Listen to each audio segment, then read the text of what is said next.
All right, time to bring in our guests who are joining us on this broadcast. Joining us are three very special guests: Mr. Rajiv Memani, President, CII; Mr. Piyush Chairperson of CII National Committee on Taxation and Chairperson and Managing Director of Rasna International; and Mr. Lakshmi Venkataraman Venkateshan, Founding and Managing Trustee of Bharatiya Yuva Shakti Trust. Before we delve into specifics, let's first have your individual takes on the budget, starting with you, Mr. Memani. Your thoughts on the theme or the thought behind this year's budget. Thank you very much. I think this year's budget presents a very strong and credible roadmap for making India more competitive. I think the theme of reforms, structural reforms continues. There is consistency with the earlier budgets. I think the most important thing is that the macroeconomic discipline that's required was there, and the nudges that are required for private sector to invest. I think those nudges are there. So I think at an overall level, I think what the government has done is to ensure that there is the macroeconomic discipline, in spite of the fact that last year tax revenues were lower by almost 1.5 lakh crores. And this year also going forward, they've assumed a tax buoyancy of 0.8. They've ensured that the fiscal deficit and the fiscal glide path remains more or less in check and in order.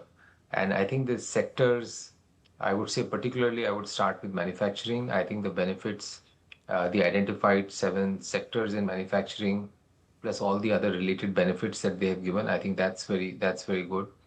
Within that, I think MSMEs are a very important part, and the benefits that they have given to MSMEs in terms of growth capital, greater availability of debt, I think that's very important. And for India to grow, manufacturing to grow, the growth of MSMEs is very, very critical. On the infrastructure sector, the capital projects spent that has been outlaid, and the increase of 1 lakh crore there, and also the significant increase of the from what was actually spent last year or this year to what's been projected the next year to the transfer to states for aids and grants for capital expenditure. If I add the capex and the state capex provision, the increase is almost 20%. So if the states are efficient in utilizing this, it could almost be 20% from in terms of capex. Even on the services sector, whether it is tourism, whether it's newer areas like Orange, whether it's benefit to the GCCs and the IT services sector through what they've done, by introducing safe harbors and consolidating the definition of IT services is very good. Labor-intensive manufacturing has got encouragement. So, I mean, I can go on and on. The one other thing I would say which is very important is the benefit that they have given to sectors which are sectors of the future, which require tremendous amount of investments going forward. But the budget has given gentle nudges to those sectors. So whether it's data centers, the tax benefit that's been given, the customs duty exemption that's given to MROs for importing the raw materials, the customs duty benefit that's been given to nuclear power projects, the benefits that have been given to rare earth, the benefits that have been given for container manufacturing. I think these are very critical sectors going forward for India's growth, and also bring in a lot of efficiency in the country. So there, without spending too much of money, the government has given lots of nudges to private sector and lots of making it much more viable for private sector to invest in these sectors. So I would say I'll stop here. I think these are some of the things. And before I close, I think this time, rather than giving also a lot of direct incentive benefits, a lot of emphasis is also been there to improve the skills and also improve the overall ecosystem in the sectors that they are trying to push for or support. Fair enough. Coming to you now, Ms. Kamath, your take on this year's budget. Did it tick all the right boxes for you? Almost all, and Rajiv did mention just now all what industry has got. So I will not like to repeat that. but I would definitely like to say that the budget is preceded by a FTA which we signed with Europe, Australia, New Zealand, and many others. And I think we have to put the whole budget along with those incidents like the FTA signing, the GST rationalization, the labor code, and a lot of reforms which the government has undertaken.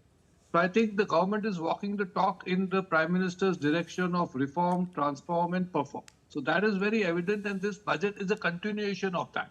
Having said that, if you see in the budget, for example, there are a lot of things on decriminalization of the Income Tax Act, which probably has not been covered. So you're saying there is no need for you to prosecute for small things. You pay a penalty, and that is it. There are various things where there is clarity on tax, and I always say for us, tax clarity is more important than tax break. And we have seen I have seen in the budget there are clear ideas of where this tax clarity has been given. There is also a whole chapter on benefits to foreign companies for investing, which is also greatly welcome. And more or less, our requirements in terms of easier access to capital is there. They are talking of reforms in the banking. So in overall, I think the budget in that direction is a very growth-oriented budget. There are some soft things in the budget also which I would like to mention. For example, for the specially abled people. Now, that is a very vulnerable section, very important section to assist. And we are talking in the budget of having manufacturing assisted devices to help them. I think that is great news. We are talking of AI usage to help these people. Great news. Similarly, for farmers, we are talking of an AI app. See, India is known as a role model now for the digitization in the payment, not for the rich people who are doing digital banking, but for the poorest who is also accessing to digital banking, and that is really helping him have a better living, also giving him access to the government funds. Now you are extending the same thing to a farmer by giving him an app by which using AI and this app, he knows what to make, what crop to sell, at what price. You can integrate this app with the various government benefits. The food processing companies can be part of this. And imagine what you are going to create with that. You are going to enable the farmer to actually realize a better value for his crop. And this technology with the farmer is what I want the AI's real usage.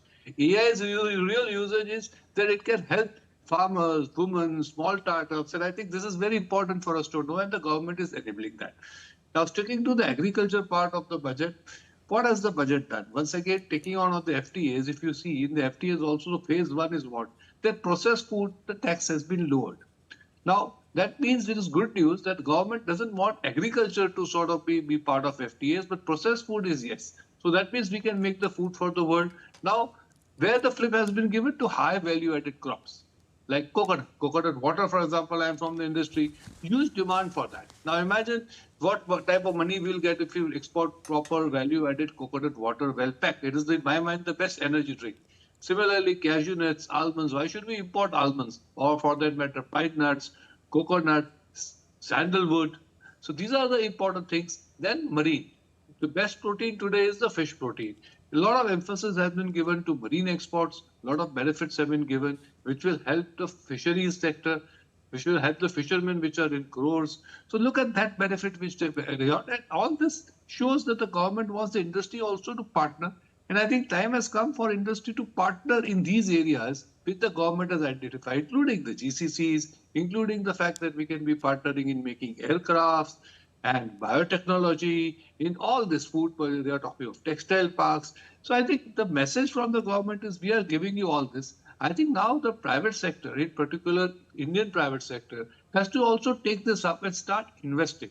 If we invest in these sectors, which are what I call high growth, high sort of sectors, we will also gain. When I say we will gain financially, but we'll also aid the company in the country's development. Fair enough. Ms. Venkatesan, coming to you now, did the budget live up to your expectations? The Honorable Finance Minister Nirmala Sitharaman said the word Yuva Shakti up front and center. And within the first few minutes, gave a focus on the MSMEs and micro. So we, of course, are extremely happy because very often this level of importance is not given at the very beginning. The important thing is this budget has been imaginative and also very practical, because you're talking for the very first time about a fund for an equity fund for the micro sector with a 2,000 crore self-reliant fund in addition to the 10,000 crore MSME growth fund.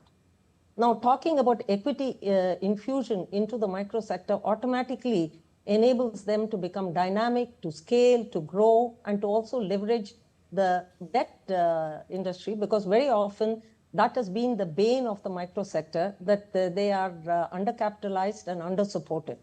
So the very fact that we were thinking something as imaginative as a fund of that sort is extremely welcome. The second thing about for the grassroots is the kind of focus on employment creating sectors, particularly where we were talking about the Mahatma Gandhi Gram Vikas program, which is aimed at the Khadi, the program, the scheme that is supporting handicrafts and handlooms, tourism, as well as the textile employment expansion program. All that is specifically focused and aimed at employment creation, which again, for those of us who are working at the grassroots and at the bottom of the pyramid, it's extremely important to know that these kinds of schemes will be given a fillip. The third thing is, again, coming back to the concept of youth or the theme of youth. The fact that very often there is a gap between the people who are skilled and then matching them up to employment. So the very fact that you were talking about a scheme that is going to be, I mean, there is a standing committee that the finance minister has promised will be set up to create a pathway between education, employment, and entrepreneurship. Again, this is something unique because very often education is thought of as ending in employment and not necessarily about entrepreneurship. So this was again a unique principle. So there were many aspects that really talked about the what she said right up front, which is to support the disadvantaged and the underprivileged. Right. Ms. Venkateshan, Mr. Kambata and Mr. Memani, do stay on. I like to play out some sound bites this time from IT and Railway Minister Ashwini Vaishnaw.